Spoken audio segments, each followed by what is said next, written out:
Hello दोस्तों, welcome back to the our YouTube channel education by Vivek. तो आज में देखने वाले हम लोग क्लास 10 का एक बहुत ही खूबसूरत सा चैप्टर, इसका नाम है पावर शेयरिंग। जी हाँ दोस्तों, ये आपके बुक का एसएसटी का फर्स्ट चैप्टर है, पॉलिटिकल साइंस वाली बुक का। तो आप लोग बुक खोल लीजिए और यहाँ पे मैं आपको शॉर्ट नोट्स भी बनवा दूंगा, आपको कहीं और जाने की कोई ज़रूरत नहीं है। और ये मेरा सक्सेस बैच के सेकंड लेक्चर है। पहला लेक्चर आया था इंग्लिश के ऊपर जो कि 1 अप्रैल को आया था। ये सेकंड लेक्चर है जो कि आज आ रहा है आपके यूट्यूब चैनल एजुकेशन बाय विवेक पर, और ये आएगा education by Vivek 1.odu.com website पे, जहाँ पे द सक्सेस बैच अपलोडेड है। आप लोग वहाँ से इसके नोट्स भी डाउनलोड कर सकते हैं। तो चलिए सबसे पहले हम लोग उसका कुछ इंट्रोडक्शन, इनके ऊपर का पार्ट जान लेते हैं कि power sharing is an important concept for the modern democracy. यानी कि आजकल की जो डेमोक्रेसी के लिए जो पावर शेयरिंग है वो बहुत ज़्यादा इंपॉर्टेंट है। And it refers to the distribution of power among different organ and different level of government. मतलब बेसिकली पावर शेयरिंग नाम से पता चल रहा है कि पावर शेयरिंग पे जैसे कुछ पावर्स होती हैं वो शेयर कर देते हैं। जैसे हमारे पीएम हैं, वो कुछ पावर शेयर करते हैं हर सीएम्स को। जो सीएम होते हैं वो एक विधायक को भेजते हैं, विधायक एक किसी और को। मतलब बेसिकली अपनी अपनी पावर्स अपने डिस्ट्रीब्यूट कर दिए एक दूसरे को, जिससे सारा काम करना बहुत आसान हो गया। तो यहाँ पे वही था। अब हम लोग पढ़ लेते हैं कि इंपॉर्टेंस ऑफ पावर शेयरिंग, कि ऐसा करने से हमें फ़ायदा क्या होता है, हम करते ही क्यों हैं ऐसा, है ना।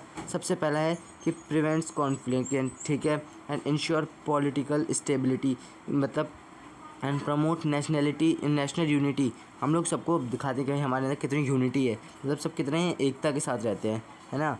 अपोल्ड्स डेमोक्रेटिक वैल्यूज़। ओके, अब बात कर लेते हैं principles of power sharing. Basically इसके प्रिंसिपल्स क्या होते हैं, यानी कि शेयर्ड रिस्पॉन्सिबिलिटी, बाय रिस्पॉन्सिबिलिटी हो गया। And second mutual respect. Third sorry वो थोड़ा टंग स्लिप हो गई थी। Decentralization, okay, and inclusiveness, okay. And the type of power sharing, हमारे पास काफ़ी टाइप्स की पावर शेयरिंग है। ये आपकी एनसीईआरटी बुक में दे रखा है, आप लोग एक बार मैच कर लीजिएगा। ओके, ये हमारे 4 होते हैं। आइए अब इनको एक एक करके हम लोग डिस्कस करते हैं। तो हमारा पहला है हॉरिजॉन्टल डिस्ट्रीब्यूशन। बेसिकली हॉरिजॉन्टल कैसे हम लोग डिस्ट्रीब्यूट करते हैं, तो power shared among organ of government को, मतलब हम लोग बेसिकली गवर्नमेंट जो होती है वो पावर शेयर करती है। And agricultural executive and judiciary and ensures checks and balance, वो बैलेंस करके चलती है जो गवर्नमेंट होती है वो बेसिकली। अब भाई ऐसे थोड़ी ना कि कैसे भी चल जाएगी गवर्नमेंट है, तो बेसिकली वो बैलेंस करके मेंटेन करके बेसिकली चलती है। अब बात करते हैं वर्टिकल डिस्ट्रीब्यूशन। ये सब अगर आप अपने बोर्ड्स में लिखेंगे तो आपको 1-2 मार्क्स का एक क्वेश्चन आएगा, वो आपको पक्का मिल जाएगा। और बाकी अब देखते हैं आगे क्या होता है कि power shared among different levels of government, central, state, local. Basically 3 type में पावर वर्टिकली डिस्ट्रीब्यूशन होती है। पहला central, second state and third local. Local बोले तो जैसे कि किसी जगह का विधायक वगैरह का हो गया, ठीक है। And central like PM Modi जैसा वो हो गया। And second state is like CM of any state, okay. And जैसे कि एग्जांपल ले लेते हैं इंडियन फेडरल सिस्टम, जो कि हमारा जैसे कि जो सिस्टम चलता है हमने उसका ही एग्जांपल लिया। तो बेसिकली ये आपको एग्जांपल लेने में ज़्यादा प्रॉब्लम नहीं होगी, आपके एग्ज़ाम में ये एग्जांपल याद भी आ जाएगा, ठीक है। अब आगे देखते हैं कम्युनिटी बेस्ड पावर शेयरिंग कैसे थी। तो इसमें हो जाएगा कि power shared among different aesthetic and religious group promotes representations and inclusion. तो बेसिकली ये जो आप लोग को शॉर्ट नोट्स भी बनने साथ साथ आप लोग कॉपी में लिखते हुए चलिएगा या फिर स्क्रीनशॉट लेते हुए चलिएगा। एंड मेरी एजुकेशन बाय विवेक 1.odu.com पे आपको ये बैच में इसकी पीडीएफ भी मिल जाएगी, वहाँ से भी देख लीजिएगा। और टेलीग्राम चैनल भी ज्वाइन कर लीजिएगा, आपको उसमें भी मिल जाएगी, ठीक है। आगे चलते हैं कि power sharing among political groups. तो यहाँ पे क्या होता है कि पावर शेयर थ्रू, पावर किस किस चीज़ से शेयर की जा सकती है, क्या ये coalitions and alliances and role of interest and pressure group, okay. अब नेक्स्ट है केस स्टडी हम पढ़ेंगे बेल्जियम की। इसमें हमारे बेल्जियम का जो रोल बता रखा है वो बहुत अच्छा रोल बता रखा है। और आपको ये एग्जांपल अगर आपको एग्ज़ाम पेपर में याद आया तो बहुत अच्छा, आपका मतलब पेपर अच्छा जाने वाला है, ठीक है। चलते देखते हैं कि multi aesthetic country with Dutch, यहाँ पे डच भाषा बोली जाती थी, French and German speaking people. वहाँ पे ये 3 लैंग्वेज बोलने वाले पीपल रहते थे। तो आप लोग इस लैंग्वेजेस को थोड़ा ध्यान दीजिएगा, क्योंकि ये आपके बोर्ड्स में 1 मार्क्स में पूछा जा सकता है, बेसिकली एमसीक्यूज में। And face cultural and sorry tongue slip हो गई, linguistic intentions, okay. And next है कि बेल्जियम पावर शेयरिंग मॉडल। अब कैसे वहाँ पे पावर शेयरिंग होती थी देखते कि equal number of ministries from Dutch and French communities, यानी कि वहाँ पे जितने भी मिनिस्टर्स होते थे वो सब कुछ डच बोलते थे और कुछ फ्रेंच, लेकिन दोनों इक्वल ही थे। यहाँ पे इक्वल नंबर भी बोला गया है, ठीक है, बेसिकली इसको लर्न कर लीजिएगा आप लोग। तो इक्वल नंबर बोला गया है, ओके। नेक्स्ट है कि community government of culture affairs. And the next success in Belgium, Belgium को सक्सेस कैसे मिली थी, तो हेल्प मेंटेन पीस, यानी कि बिल्कुल शांति से, and balance representations and reduce एंथेटिक कॉन्फ्लिक्शन, ठीक है। अब बात करते हैं केस स्टडी श्रीलंका की। यहाँ पे दो में एक बेल्जियम दे रखा था, एक श्रीलंका। और बेल्जियम और श्रीलंका कहाँ पे है हमारे मैप में, ये आप लोग कमेंट में बताएंगे, ओके। तो आप लोग ये कमेंट बताएंगे कि बेल्जियम और श्रीलंका कहाँ है। बेसिकली श्रीलंका तो सब बता देंगे, बट बेल्जियम देखते हैं कौन कौन बता पाता है, ठीक है। सो शिहाला मेजॉरिटी एंड तमिल माइनॉरिटी, ये वहाँ पे दो थी, छिहाला और तमिल, दो लैंग्वेजेस बोली जाती थी basically. Aesthetic tension due to alex and cultural differences, okay. Next है कि मेजोरिस्टम इन श्रीलंका, तो इसके क्या हो जाएगा कि जो शिहाला मेड ऑफिशियल लैंग्वेज, वहाँ की शिहाला ऑफिशियल लैंग्वेज की बेसिकली हम कह सकते हैं ये एक राष्ट्रीय वो थी लैंग्वेज कह सकते हैं, ठीक है। And preference given to Sinhalas in jobs and education, जितनी भी जॉब्स होती थी, एजुकेशन होते थे, उनमें हम शिहाला जो थी वहाँ की कहाँ की श्रीलंका की, उनको ज़्यादा वो प्रायोरिटी दी जाती थी, यानी कि अच्छा शिहाला से हैं आप तो आपकी जॉब पक्का है, यानी कि बेसिक अदर लैंग्वेजेस हैं। तो तमिल फेल्ट, मतलब तमिल जो थे उनको भाई बहुत बुरा लगता था इस बारे में कि भाई अब उनका गुना थोड़ी वो तमिल बोलते हैं। अब बाकी आउटकम क्या निकला श्रीलंका में, ये देखते हैं। सिविल वॉर हो गई भाई, अब जाहिर सी बात है वॉर हो जाएगी जब ऐसे भेदभाव होगा तो। एंड डिमांड फॉर तमिल, मतलब तमिल वालों के लिए जो थी डिमांड बढ़ गई कि भाई हमारी भी, हमें भी कुछ वो दो। And loss peace and unity, बिल्कुल एकता जितनी थी सारी ख़त्म हो गई, और जितने भी सब शांति वांति सब भंग हो गई, ठीक है बेसिकली। तो अब आगे देख लेते हैं कि आगे क्या होता है कंपटीशन बेल्जियम वर्सेस श्रीलंका। अब हमने इन दोनों को यहाँ पे कंपेयर कर देते हैं। तो जो बेल्जियम था वो इंक्लूसिव और पीसफुल था, श्रीलंका एक्सक्लूसिव एंड अनपीसफुल भी कह सकते हैं हम यहाँ पे, ठीक है। And highlight importance of power sharing, यहाँ पे हमने पूरा पावर शेयरिंग को कर दिया है। एंड लेसन रिलेटेड पढ़ लेते कुछ ऐसा कुछ।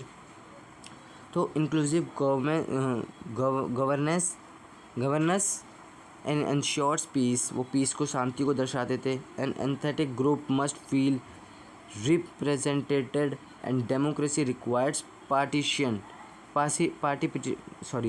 पासिपिटेशन, okay. And power sharing in India, अब अपने भारत देश की हम लोग बात कर रहे थे कि इंडिया में कैसा है। इंडिया में फेडरल सिस्टम है, ये मैंने आपको ऊपर बताया था। एंड पंचायती राज है बेसिकली, यहाँ पे हमारे यहाँ गाँव में देखोगे तो पंचायत वगैरह सब होता है, तो पंचायती राज भी है। And reservation of SC ST minorities, तो यहाँ पे उसके लिए भी। एंड रोल ऑफ पॉलिटिकल कोलाइजेंस, यहाँ पे उनका रोल भी है पॉलिटिकल्स का। एंड समरी अब ऊपर से एक आप लोग देख सकते हो, इससे मैंने आपके यहाँ शॉर्ट नोट्स भी बनवा दिए हैं बेसिकली। ये 3 पॉइंट्स आप लोग खुद से रीड कर लीजिएगा। और यहाँ पे बाकी के कुछ और भी हैं क्या, language diversity and power sharing, तो बेसिकली सब अब नॉर्मल है। And culture and religions of power sharing, ये देख लेते हैं। Respect for diverse regions and cultures, legal protection and representations, example में आ गया minority rights in India, okay. अब बात कर लेते हैं जज के लिए रोल, तो इस पर जो होता है तो independent judiciary ensure fairness. Fairness क्या मतलब क्या होता है ये आप लोगों को कमेंट में बताएंगे। और जो ये लाइन है बहुत ज़्यादा इंपॉर्टेंट है, आप लोग इसको स्टार मार्क कर लीजिए। बेसिकली इस टॉपिक को आप लोग स्टार मार्क कर लीजिए, बहुत ज़्यादा इंपॉर्टेंट है, इससे बोर्ड में आने के क्वेश्चंस बहुत ज़्यादा हैं। अब बात करते हैं कलेक्शन ऑफ गवर्नमेंट्स, तो बेसिकली क्या होता है formed when no single party wins majority and encourage negotiations and cooperation, example में आ गया इंडियन पॉलिटिकल्स इन 1990s में। एग्जांपल आपको पता है, इसके एग्जांपल्स लर्न करते हुए चलेंगे ना तो आपको बहुत ज़्यादा हेल्प मिलेगी आपके बोर्ड्स एग्जाम में। And power sharing in constitution, तो Indian constitution divides power in union, state and concurrent lists and Faradal features and ensure balance, okay. Basically आपको ये याद करना होगा जो ये 3 थे, किस में था, यूनियन में, स्टेट में एंड कॉन्करेंट लिस्ट जो कि अभी चल रही है, आपको वो देखना पड़ेगा, ठीक है। And role of local government, अब जो लोकल गवर्नमेंट होती है इंडिया में वो क्या करती है, लाइक पंचायत, जितने भी पंचायती होते हैं या फिर municipalities share local government local power, इनके पास कुछ थोड़ी मोड़ी पावर होती है। एंड ग्रास रूट्स डेमोक्रेसी, यानी कि जो बिल्कुल जड़ के लेवल के लोग होते हैं उन पे भी जो थोड़ी मोड़ी पावर होती है, ये उसकी बात कर रहा है। And bring governments closer to people, ठीक है, जो क्लोजर ज़्यादा क्लोज हैं पीपल के पास, उनके पास भी, ठीक है। And challenges in power sharing, यहाँ पे क्या क्या फेजेस देखने को मिलते हैं, क्या क्या चैलेंजेस, मतलब लोगों पे जिनके पास मान लो पावर है उनके पास क्या क्या चैलेंज मिलते हैं उनको, कि क्या कैसे पूरा करना है, तो वो देखते हैं कि क्या है। कॉन्फ्लिक्ट्स ओवर पावर डिस्ट्रीब्यूशन, ज़्यादा पावर अगर आ गई तो भाई पावर भी ज़्यादा आना अच्छी बात नहीं है। एंड एंथेटिक टेंशंस, भाई अब उन लोगों की थोड़ी टेंशन होती है। Political instability and judicial delays, okay. And education, ये आपके बारे में, एजुकेशन एंड पावर शेयरिंग, तो promotes value of democracy and tolerance and encourages respect for diversity and reduces prejudice, ठीक है। अब बात करते हैं ग्लोबल एग्जांपल्स, ये आपको बहुत ज़्यादा लर्न करना है क्योंकि ये आपके पेपर में आ सकता है, ये बहुत ज़्यादा इम्पॉर्टेंट है, तो आप लोग इसको याद कर लीजिएगा, ये आपका होमवर्क है, ठीक है। अब बाकी आगे देखते हैं कि फाइनल थॉट्स क्या थे। Power sharing is essential for peace, basically शांति के लिए, यूनिटी के लिए, एंड डेमोक्रेसी था। And must involve with times need of society, involve होते रहना चाहिए जब हमारी सोसाइटी को जितनी ज़रूरत हो, ठीक है। तो बस आज की वीडियो में बस इतना ही। यहाँ पे मैंने आपको क्या कहते हैं उसे, एसएसटी का पहला चैप्टर पावर शेयरिंग कंप्लीट करा दिया है। सेकंड चैप्टर के लिए आप लोग कमेंट कर दीजिएगा, मैं सेकंड चैप्टर भी लेके आ जाऊँगा। तो बस आज की वीडियो में इतना ही। So thanks for watching.